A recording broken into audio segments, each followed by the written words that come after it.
Hey, I've got 5 recommended books for you today. I have read each one of them. Hi, I'm Keith Weinhold. This is Get Rich Education. You know, they say that a book is like a condensed set of ideas from an experienced author that's conveniently put into your hands. That's part of the power of books. These books all have to do with the real estate investing, wealth mindset, or real estate economic space. And this first one is a beautiful book, How Rich People Think by Steve Siebold. This book is not about money. In fact, that's in the very first few words of the book. It's really about thinking, and the book is very much about how the middle class think that wealth creation is outside of their control, and the wealthy people know that it is indeed an inside job. It is in their control. And when I say that this is a beautiful book that Steve Siebold put together, just take a look at some of these rich graphics and photographs and so on in the book.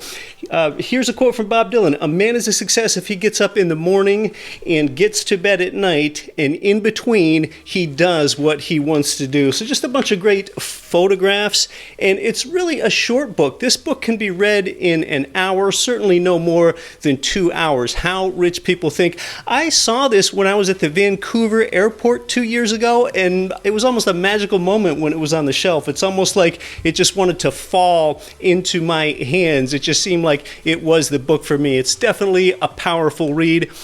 I would condense that book by saying, don't live below your means, expand your means. And it's a lot of lessons for doing that. And you don't need to write down the names of any of these 5 books. They will all be in the description below here. The next 2 books are older books. This one you might have heard of. It is the classic Dale Carnegie, How to Win Friends and Influence People. In fact, it was noted as one of the first ever self-help books that was written. In fact, it was published in 1936. So an 85-year-old book. At last check, more than 30 million copies of it have sold. It's one of the most popular books ever in any genre. It enables you to make friends quickly and easy. So very much of this is about a book for dealing with people, oftentimes in business, but it might even be at home with your own spouse. Much of this is about your safety valve for handling complaints with other people. And this book is a great reminder that when you meet people, when you're building relationships out there in society, either business contacts or even less formally,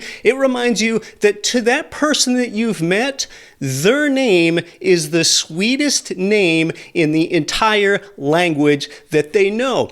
If you meet someone named Regina, it's a great idea for you to say, "Hi, Regina, nice to meet you," as soon as she tells you her name. Because when you've said their name back, that both sounds sweet and nice to them, and it actually helps you retain the name better. If you ever have trouble remembering names, that's the way to do it. Say their name back as soon as you're introduced to them. And if I had to summarize this book up in one sentence, I can actually do it in one 4-word sentence and save you a bunch of time. Ask others about themselves. That really is the thesis sentence for this classic book. Look, if you ask someone else about themselves, you're winning. You're being an interesting conversationalist. The ball is kind of in their court. You're letting that person talk about what makes them shine and what interests them. They're going to think that you're such a great conversationalist. Just listen and keep asking them about themselves. In a conversation where you're just getting to know someone, if you can use the word you more often than you're using the word I, you are probably winning in really appealing to that person. For a book that's as well known as How to Win Friends and Influence People, there's also a great long Wikipedia page on this. So if you do want to skip reading this one, read the Wikipedia page. There are a ton of takeaways there on that page. And interestingly, Dale Carnegie, you might be familiar with that last name because you probably heard of Andrew Carnegie. Andrew Carnegie, along with people like John D. Rockefeller, was one of those industrial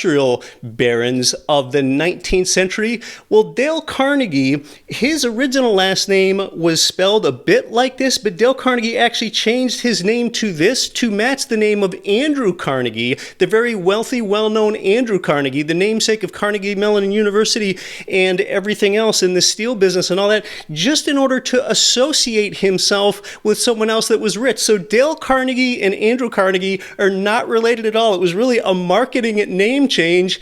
And hey, what would you say? Dale Carnegie was successful for doing this, so I guess you could say that he knows how to influence people. Hey, go ahead and put a YouTube like on this if you like learning about book recommendations and classic books and really getting some of the condensed takeaways here.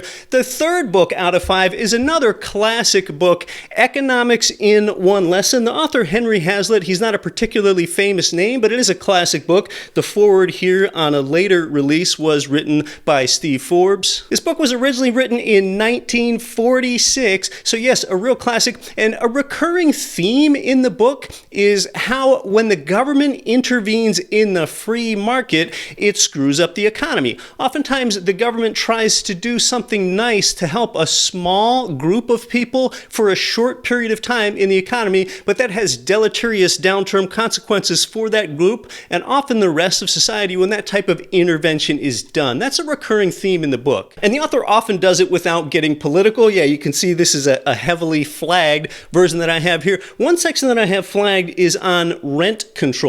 Rent control is when there's a ceiling that's artificially set that says, for example, landlords and property owners cannot raise the amount of rent that they charge over a certain threshold. Okay, that's an example of helping a small group of people for a short period of time.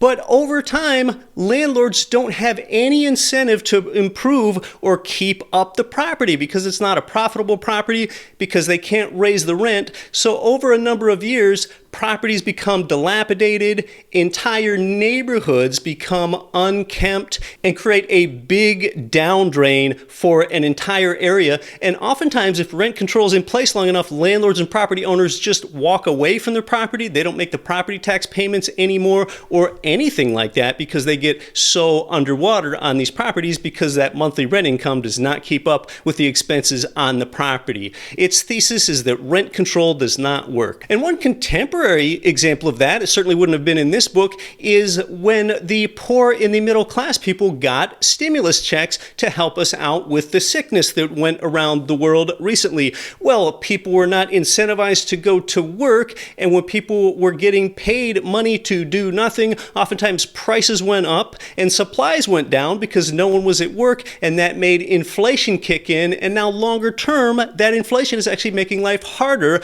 on poor and middle class people and introducing all kinds of negative ramifications on society. There are other sections in this book I flagged about inflation, saving money, how tariffs often don't work, and so on. The book's called Economics in One Lesson. The fourth of 5 books is by my good friend Ken McElroy with a foreword by Robert Kiyosaki. These are 2 guys that I've collaborated with an awful lot. Whenever I'm in Scottsdale, they often invite me over to their studios. We get together and shoot some videos. So this is a book in the Rich Dad series of books, The ABCs of Buying Rental Property. It was published in 2020, and it basically walks you through every single step of buying a rental property, so it really makes it approachable for you. This is an actionable book. It solves a bunch of problems, like 10 ways for you to get the money to buy a rental property. And it gives you ideas, some of that you had not thought of previously for getting the money to get a rental property, like using the equity that you have in your home, or borrowing from your retirement funds and seeing if that makes sense, or living in the rental property yourself, because oftentimes you get generous loan programs if you live in the property, or find some partners, or find a lender that will actually finance 100% of the purchase price. So all these ideas for how to get the money for a rental property, that's just one section of the book, the ABCs of buying rental property. Once you have the property, it tells you how to grow your revenue and cut your costs, the strategy of building a portfolio. This is really key stuff. Real estate is that one vehicle that's made more ordinary people wealthy than anything else, and Ken really wrote another gem. He really makes it approachable for people. The last of these 5 books has a really long title, What Every Real Estate Investor Needs to Know About Cash Flow and 36 Other Key Financial Measures. The author, Frank Gallinelli, yeah, he and I have joked about that. I've told him it's the book with the longest title I've ever heard of in my entire life. Couldn't he do something about that on future releases? But Frank has been on the Get Rich Education podcast with me a number of times, just like a lot of these authors have here. And Frank is a professor. He teaches real estate classes at Columbia University in New York City. This book is all about the numbers. Frank does interject some bits of humor in order to mix it up somewhat,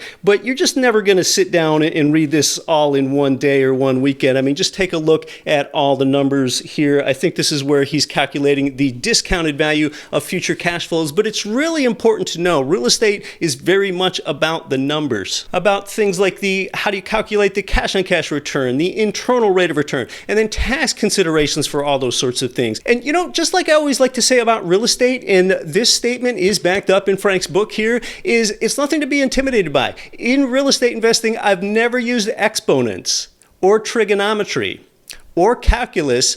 Nearly all the operations are just addition, subtraction, multiplication, and division. So it's not advanced math by any means here, but it's just knowing which formula to apply. The mathematical operations themselves are easy. And one important thing when it comes to running the numbers that Frank says, and it's so true, don't forget this as a real estate investor, oftentimes unexpected expenses exceed unexpected income. That's baked into a lot of the calculations here in Frank's book, What Every Real Estate Investor Needs to Know About Cash Flow and 36 Other Key Financial Measures. Well, hey, I hope that you enjoyed these 5 books, a bunch of distilled wisdom from some great authors. And it's incredible how you can get so much of this knowledge for just $20 or $30 in a book with the addition of your time and applying yourself. If nothing else, until the next video, remember, ask others about themselves. It's probably the most important human relations sentence back from the second book that I talked about, How to Win Friends and Influence People. I'm Keith Weinhold. I'll see you in the next video.